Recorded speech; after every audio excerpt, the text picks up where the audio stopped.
Um, 2016 is trending, and I've seen this a lot. So I've seen this the last few weeks. So I think it's something that started with Gen Z or something. They were talking about 2016, but now even on my own feeds now, everyone's posting pictures of 2016. It's become this trend of, oh, 2016, the golden days. I mean, 2016 was a good year for me. You know, I got a lot of stuff done. I met my partner in 2016. I started doing a lot more of this public media work in 2016. So it's weird to think that's been 10 years. I always kind of thought that 2016 was looked on by a lot of people quite negatively because it was obviously the year for Brexit and the year for Trump.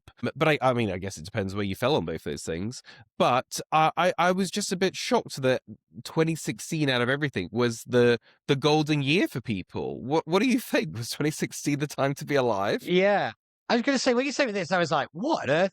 And then the more you think about it, you like you said, you've got Brexit, Trump, you saw there's obviously a kind of increase in this kind of decline. Everybody felt a bit, everything's going down. You were told things were being taken away from you. You were told the bad guys were now in charge, that, you know, everybody was a racist and all this kind of stuff. There was in the narrative, it was in popular culture, it was in the political culture, corporate world, everything. But, you know, it was absolutely horrific because it was all about the time of the BLM movement, all this stuff. And I think that's when people suddenly started to think, all right, the world is actually terrible and now we're all going to hell in a handcart and all the rest of it. And I think that's why people hark back to it as that year. I actually think there's also an element of it. And because I read the article, I was like, I think there's something else here. People are looking for meaning now, particularly the Gen Z. People are looking for something with a bit more substance, and they're a little tired of the kind of celebrity gossip.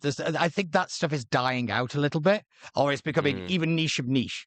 And I think people are getting a little tired of being lectured at all the time in popular culture. They want something to just relax, turn the brain off. And I think 2016 was the tipping point where everything kind of went, we've got to stop Donald Trump. We've got to do these messages. We've got to lecture you on what a bad person is. Because, by the way, the world is on fire and there's nothing we can do about it.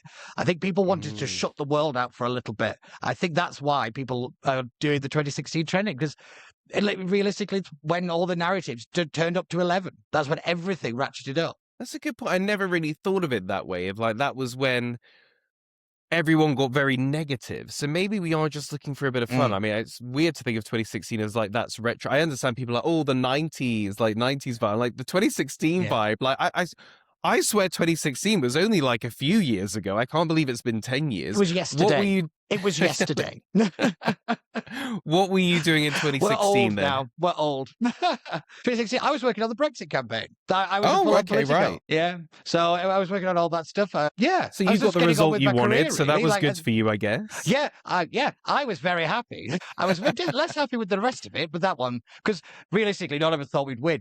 I have to admit, 2016 was an interesting year. It was a very interesting year politically. It was socially as well.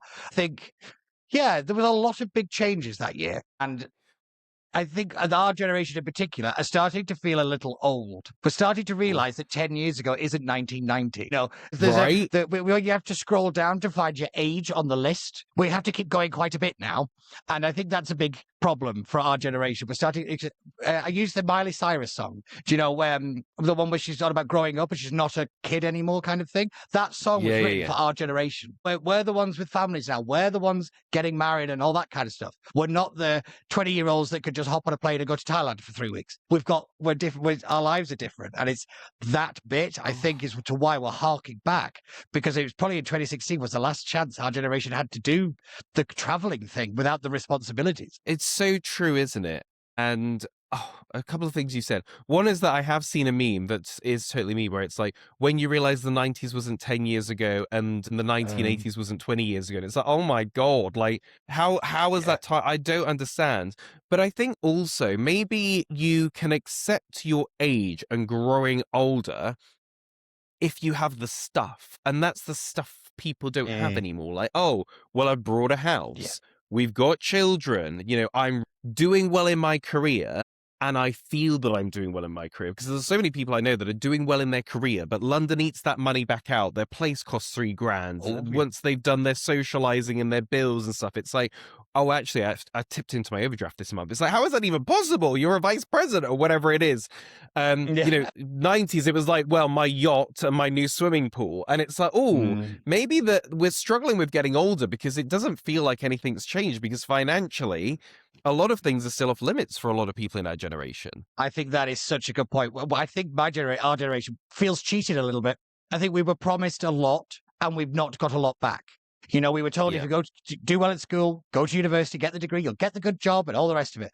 That hasn't happened. It's not happened for so many people. We don't have the same like kind of life trajectory that our parents' generation had, where you could literally get a house on a one person's salary. You know, you could. There was access to funds. There was access to money. We had houses that you could, move into and not just have to wait to be built. You know, and we feel shortchanged. If I'm being honest, and Mm. that anger, I think, is very real.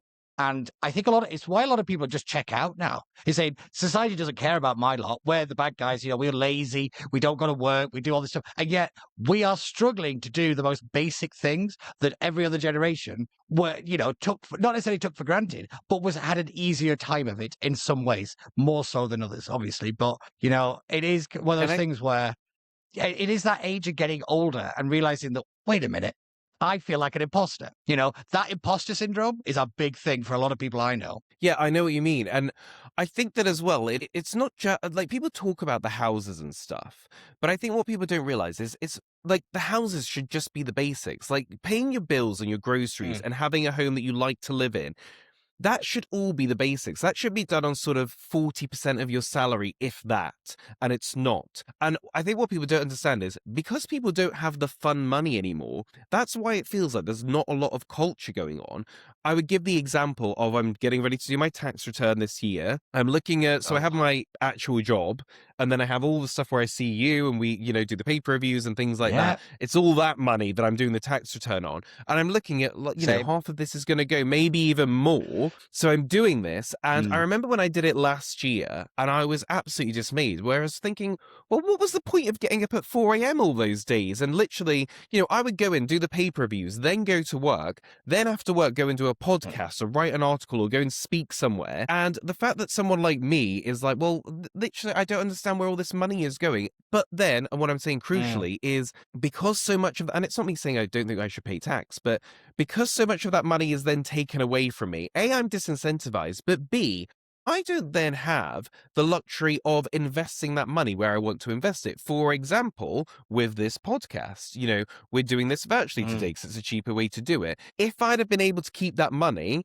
I would have rented a studio and a producer. We'd be sitting down right Yeah. now to probably take you for lunch afterwards. And it's that kind of Oh, stuff where it's like, oh, I haven't been able to invest and, pay someone to be the producer and pay a camera guy and pay for your lunch and stuff like that. And I think that that's why there's not a lot of culture going on. There might be some people that think, oh, I've got, mm. a weird idea for some funny socks, but I've got no, I can't, there's no money to start it up. And if I did, the government would tax it anyway. So that's why it feels like the culture is being strangled a little bit too. Yeah, definitely. It's a big thing, but particularly in the podcasting world, it's what's known as the creative gap. In other words, only the people with a lot of money can do this. Like actually get the Mm, studio time, have the cameras and the equipment and stuff, because it's not cheap.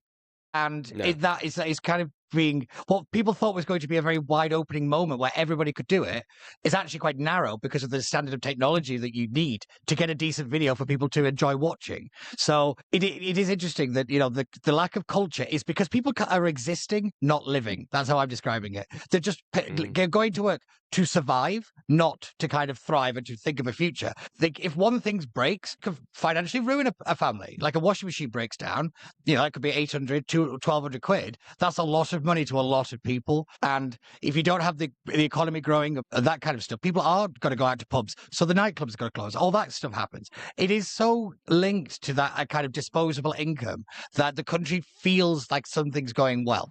And until you get that back, things are only going to get worse. And I look at younger generations, they don't drink, they don't do wild nights out, they don't do any of that stuff because you can't afford it. And, that will have an effect on the rest of society because, young people are one of the main drivers of cultural activities. If they're not doing it, old people definitely aren't doing it. mm. Well, let's see how 2026 works out. I've got Yeah. like a weird feeling we might actually have a general election. I don't know why. I just have this weird. There's no Mm, path to it either. That I'm like, oh, maybe if Rachel Reeves leaves and blames Keir Starmer, that'd tank him. But then would they just get someone else in, mm. or is there something else random Yeah. going to happen and we end up with a general election out of I'm all absolutely for the random. nowhere? Yeah. Yeah, all for the So random. I feel like it Because, could be a dramatic but like I year. said, the rule book has gone. Yes, I do. I completely agree. Because, you know, who'd have thought we've been talking about, you know, Nigel Farage potentially being the prime minister? In what world did anybody think, say, 2 years ago, that was a realistic thing? I mean, with like, you know, I'm just embracing the chaos. I'm not trying to panicking about it. I'm embracing it because everybody else seems to have a very nice time. So I'm trying to stop worrying it. What is it? The movie, How to Stop Worrying and Love the Atomic Bomb or something like that. You know, the movie. It's like that's just embrace it. You know, everybody else seems Well, to do be we end having up a going to reasonably nice war? time. That's another option. War. Odd. Oh God, Anyway, why would you put that in my brain now? right, let's move on to the next story. Subscribe for more content.